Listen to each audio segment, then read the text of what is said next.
लड़कियों से परेशान, रस्ट, टर्माइट्स और गर्मी से थक गए हैं? लाइए ग्रीन प्लास्ट यूपीवीसी विंडोज और doors, sound proof, weather proof, termite proof. खिड़की, दरवाजा, पार्टीशन, हर डिजाइन, हर size, made using German technology, आपके घर के लिए।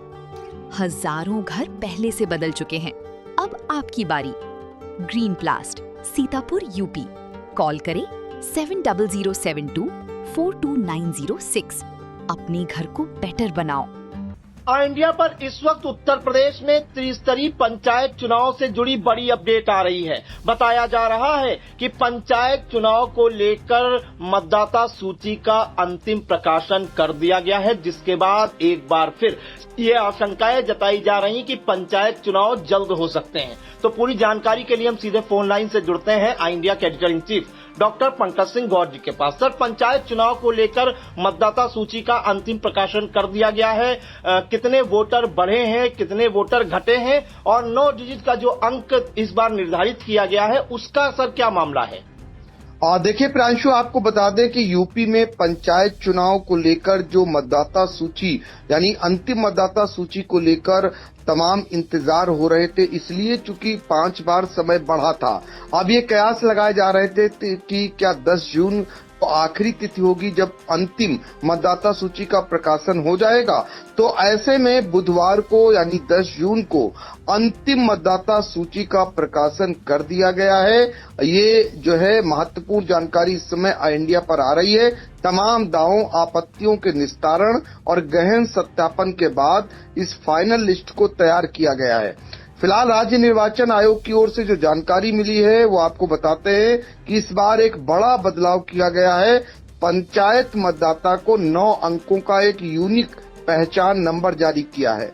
हालांकि सूची जारी होते ही कई जिलों में वोटर्स को इसे डाउनलोड करने में भारी परेशानी का सामना करना पड़ रहा है। अब ये जो तकनीकी दिक्कत है ये कब तक दूर हो पाएगी ये देखना रहेगा, लेकिन जो लंबा इंतजार मतदाता सूची के अंतिम प्रकाशन को लेकर था, गांव की सरकार बनाने वाले लोग इसको लेकर के इंतजार कर रहे थे, उनके इंतजार की घड़ियां खत्म हो गई हैं और अंतिम मतदाता सूची ग्राम पंचायत की जारी हो गई है। तो आपको बता दें कि 1,81,00,000 नए नाम इस मतदाता सूची में जुड़े हैं, जबकि 1,41,00,000 नाम हटे हैं। ये बड़ी संख्या है जो जुड़ने और हटने की है। राज्य निर्वाचन आयोग ने इससे पहले 18 दिसंबर 2025 को अंतिम मतदाता सूची प्रकाशित की थी। इसके बाद चले संशोधन अभियान के बाद आए आंकड़े चौंकाने वाले हैं। चूंकि फाइनल वोटर लिस्ट में करीब 1,81,00,000 नए मतदाताओं के नाम जोड़े गए, वहीं करीब 1,41,00,000 मतदाताओं के नाम सूची से हटाए गए हैं।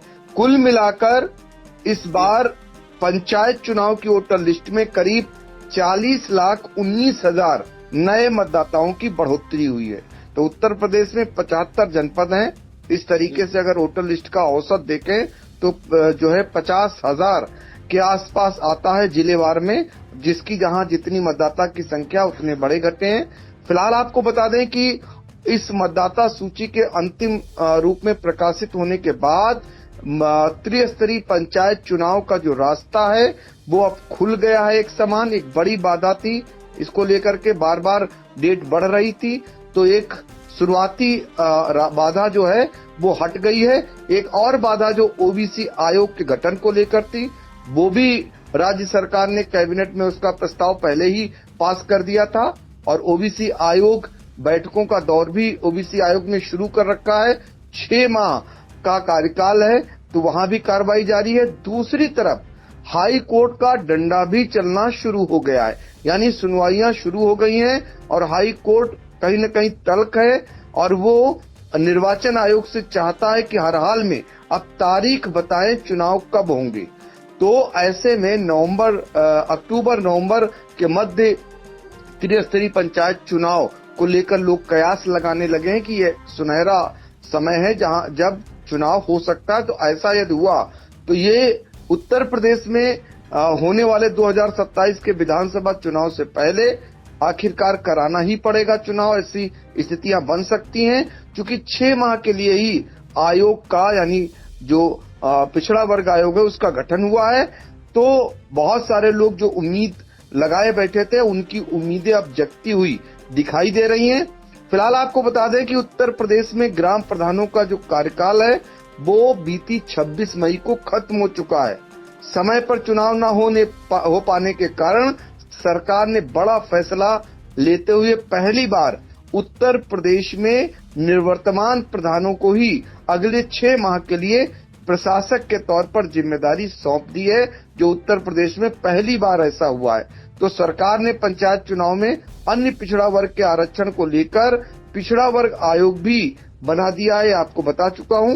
इस कमीशन को 6 महीने के भीतर जिलावार आर्थिक और सामाजिक स्तर की समीक्षा कर अपनी रिपोर्ट सौंपने के लिए कहा गया है। तो जो स्थितियां बन रही हैं वो अब ये दिख रहा है कि धीरे धीरे पंचायत चुनाव के मूड में सरकार को आना ही पड़ेगा। हाईकोर्ट से भी अब दबाव बढ़ेगा और जो अभी तक कमियां थी, आयोग का गठन न होना और पंचायत चुनाव की अंतिम सूची, मतदाता सूची का प्रकाशित न होना, ये बड़ी बाधाएं हट चुकी हैं और हाईकोर्ट भी कहीं न कहीं रिपोर्ट मांग चुका है। तो यूपी सरकार ने भले ही आयोग को 6 महीने का वक्त दिया है, लेकिन जल्द पंचायत चुनाव कराने को लेकर दायर एक याचिका अभी इलाहाबाद हाई कोर्ट में लंबित है। हाई कोर्ट ने इस पर कड़ा रुख अपनाते हुए ओबीसी कमीशन को जुलाई में ही अपनी रिपोर्ट पेश करने के लिए निर्देश दिए। एक बड़ा जो कारण है वो ये है कि जुलाई में ही उसे अपनी रिपोर्ट देने को कहा है। आयोग भले ही 6 माह में पूरी करने कह रहा हो, लेकिन हाई कोर्ट ने सीधे तौर पर कह दिया है ओबीसी आयोग को कि वो जुलाई तक अपनी रिपोर्ट दे। अगर जुलाई तक रिपोर्ट दे देता है तो निश्चित तौर पर जो अक्टूबर नवंबर का महीना है वो सबसे मुफीद है। इस समय चुनाव हो सकता है, न उस समय बाढ़ होती है, न उस समय कोई परीक्षाएं होती हैं। हालांकि जनगणना में जरूर सरकारी मशीनरी उलझी हुई है। तो अब देखना होगा रिपोर्ट आने के बाद क्या कुछ हो सकता है। तो फिलहाल आपको बता दें कि यूपी में फरवरी मार्च में विधानसभा चुनाव होने, राजनीतिक दलों को डर है कि विधानसभा चुनाव के ठीक पहले पंचायत चुनाव कराने से उनके संगठन और चुनावी तैयारियों को भारी नुकसान हो सकता है। ये सत्ता पक्ष को भी डर सता रहा और विपक्ष को भी यही डर सता रहा। यही कारण है, ना तो सत्ता पक्ष चाह रहा था कि विधानसभा चुनाव से पहले उत्तर प्रदेश में त्रिस्तरीय पंचायत चुनाव हो, और न विपक्ष चाह रहा है। तो यही कारण है कि विपक्ष ने उस तरीके से विरोध नहीं किया। तो ऐसे में पंचायत चुनाव दलीय आधार पर नहीं लड़े जाते हैं। इस कारण स्थानीय स्तर पर वर्चस्व की जंग और गुटबाजी भी चरम पर होती है। तो इन सब से बचने के लिए एक रास्ता निकाला कि चुनाव को आगे चलकर टाला जाए, विधानसभा चुनाव के बाद कराने की एक तैयारी कर रखी है। लेकिन अब चूंकि इलाहाबाद हाई कोर्ट में भी सुनवाइयां होनी है, एक 12 जून को सुनवाई है, एक 10 जुलाई को, जिसमें कहा गया सीधे तौर पर कि आयोग अब तारीख लेकर आए कि आखिर चुनाव कब कराएगा। ये भी कहा गया चूंकि बाध्यता है, नियम है, कानून है, और यही कारण है कि जो भावी प्रत्याशी हैं वो भी आंदोलन छेड़ दिए हैं और वो इसी नियम कानून के तहत वो दबाव बनाना चाहते हैं सरकार पर कि सरकार जल्द चुनाव कराए। और प्रधानों को जो प्रशासक बनाया गया है वो गलत है, ये भी वो साबित करना चाहते हैं। यही कारण है अभी इस तरीके का जो संगठन है वो ऑनलाइन रूप से अभी तक आह्वान कर रहा था, अंदर ही अंदर तैयारी कर रहा था, लेकिन अब बाकायदा 12 जून को लखनऊ के इको गार्डन में एक बड़ा सम्मेलन करके, प्रदर्शन करके सरकार तक अपनी बात पहुंचाने के लिए ठान चुका है। तो कुल मिलाकर के जब पंचायत चुनाव के मतदाता सूची का अंतिम प्रकाशन हो गया है तो ऐसे में उधर ओबीसी आयोग का गठन हो गया।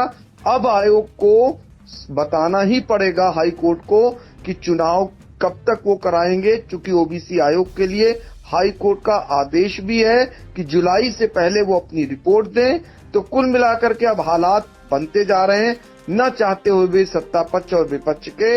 आखिर में पंचायत चुनाव देखना ये होगा क्या 6 माह के अंतराल में हो जाएंगे।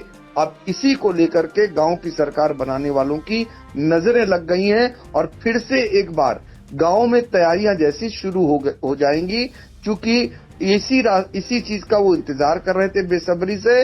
अब जब क्लियर हो गया है तो अब गांव में फिर से पंचायत चुनाव का शोर सुनाई दे सकता है।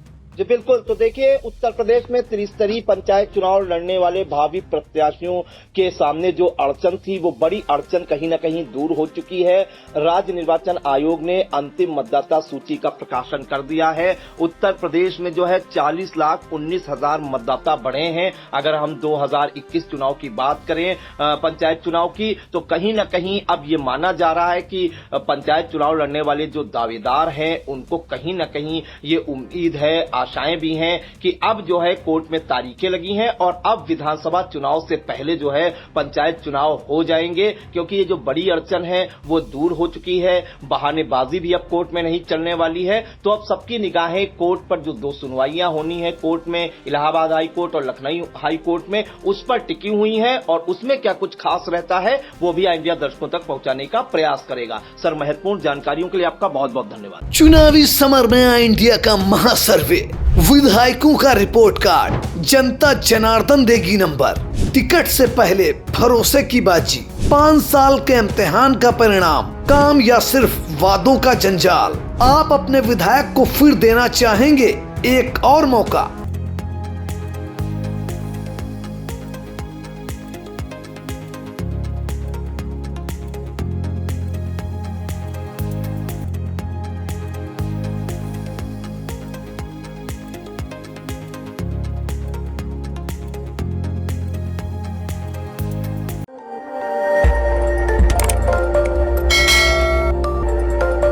खबर आपकी, नजर हमारी। देखते रहिए आई इंडिया।